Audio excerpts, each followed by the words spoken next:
again, all you lonely listeners who are just uh, wanting to hear somebody's voice talking to you. Uh, we're back, and I feel like I need to vindicate kind of why I chose my first starter Pokemon, Chikorita, instead of Totodile or Cyndaquil. Like I said before, and we're just gonna train real fast because the flying type gym I've got a disadvantage, and I just want to be at my second stage before I take it on. I probably could take it on just fine right now, but I want to be safe. And you hold down the space bar and you just go really fast. All right, I'm about to learn Poison Powder. The reason that I chose Chikorita rather than Cyndaquil is because, like I said, you're just going to get Entei later. So why would I need to have two fire types on my team? I'll take away Growl because I never use.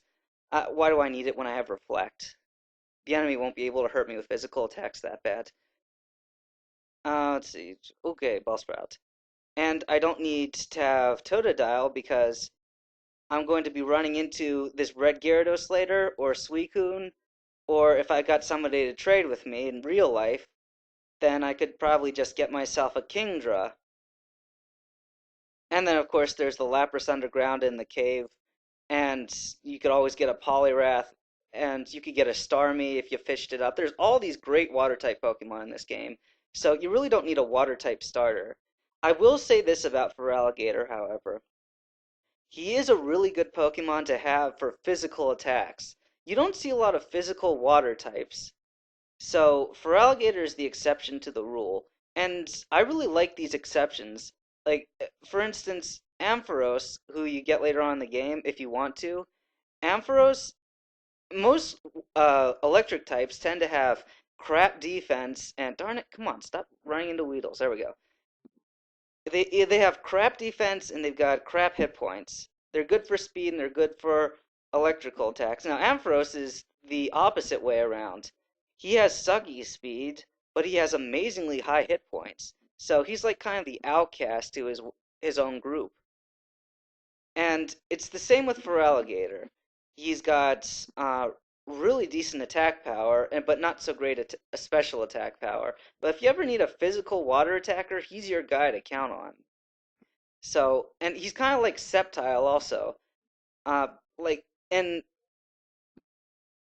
the third generation of Pokemon, the starter Sceptile, unlike most grass types, Sceptile's really fast and a really good um, special attacker. Like most grass types just kind of take indirect methods to beating up their opponents, but Sceptile, he just goes straight at it.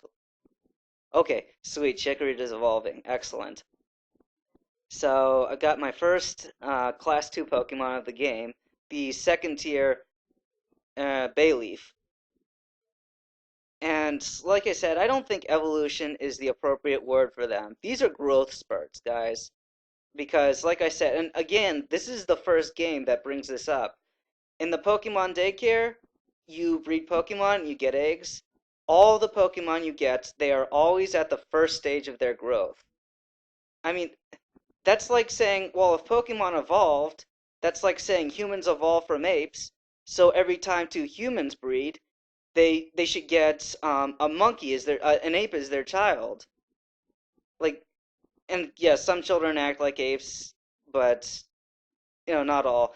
People, bottom line, people do not create apes, and Pokemon do not create the Pokemon. They always create the lower versions of themselves. So I say it's a lower growth rather than a lower evolution. I mean, name one time that you've ever seen even a second tier Pokemon come out of an egg. That's oh geez, he's using Peck, but it's hardly doing anything because I'm at such a high level there. Let's see. Okay, so Abe Lincoln there got defeated. What was I going for? Have you ever seen a Pidgeotto pop out of a Pokemon egg before? Or have you ever seen a Gloom pop out of an egg? Or, eh, well, you know what I'm getting at. So I just think evolve is the wrong word for it. And I think I said this too at almost this exact time in the previous Let's Play. Now, as you guys might feel, and I kind of feel the same if we both are on the same wavelength here, doesn't it seem like this game is going a whole lot slower? We're already on the fourth part, and I haven't even beaten the first gym yet. But alright, we're gonna fight Faulkner now. And he's kind of insulted that people think that bird types shouldn't be taken seriously. And me, I'm kind of neutral with the flying types. I like them and I use them whenever I'm in double battles because I like abusing the move Earthquake a lot. But personally, I prefer my dragon types, my psychic types, and my steel types just because I'm me. Mostly dragon types. I think dragon types are awesome. Let's see. I'm going to put up Reflect. I know Pidgeotto's not going to beat me at level 9. This guy, he is the weakest gym leader I think you'll ever fight. I said Brock is the easiest one, and I stand by that. But Faulkner is the weakest. But look at that. Even a critical hit does what, like 10 damage? Faulkner is the weakest because he's got this level 9 Pidgeotto. So it was pretty easy to beat him.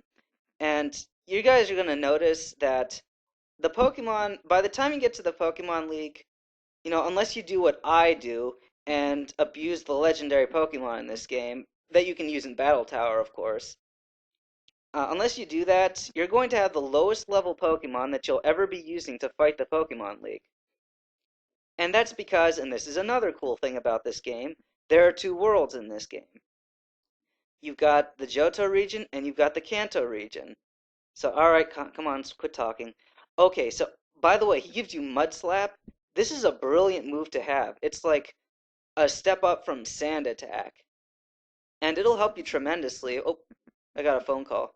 It'll help you tremendously if you've got a tank-like Pokemon that's good for taking a lot of hits. Alright, so you notice that so far in my party, the only Pokemon that I'm depending upon is Chikorita. But, well, alright, Bayleef. But now, this guy says, Kenta, long time no see. Would you take this Pokemon egg? Now, I'm gonna say no, and I'll tell you why. He's like, but Professor Elm asked for you! But, I'll tell you why. Let's see, heal up the Pokemon. Later on, you're going to get your bicycle, and the reason that you get, obviously Togepi's in that egg. Everybody knows that Togepi's in there. But I'm not sure if Soul Silver and Heart Gold are actually going to follow through with Togepi being in the egg. I don't see why they wouldn't do that, but you can never be too careful. Anyway, let's see, I got the Paralysis Cure Berry. That's a good berry. I love that berry. Especially if I use Speed-type Pokemon. Alright. Wait up, what's the hurry? What are you talking about? Some guy wearing glasses was looking for you. See for yourself. Ah, darn it.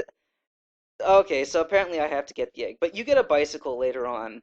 And what you can do with the bicycle is you ride around on... I'm just going to hit the space bar. There we go.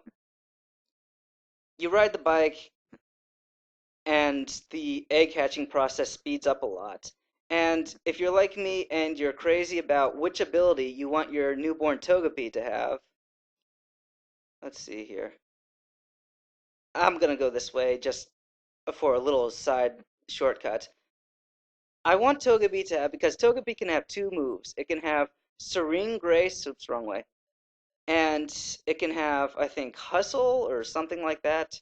But anyway, I want a Togepi that knows Serene Grace. Because, it'll bolster its abilities. And that could come in major handy if you know exactly what kind of moves you want for it. Alright, so back to our story for a second. You see how I put on all the corners? And you could tell they're corners because of the little corner pieces right there. And from there it gets a little bit harder, but I recommend you start with the outside edge. I've done this puzzle so many times that I pretty much know what it is. You might reverse it by accident, but for the most part, you'll know what you're doing. Let's see. This is an easy puzzle. It'll get a lot harder later on. And the only reason I'm completing this puzzle...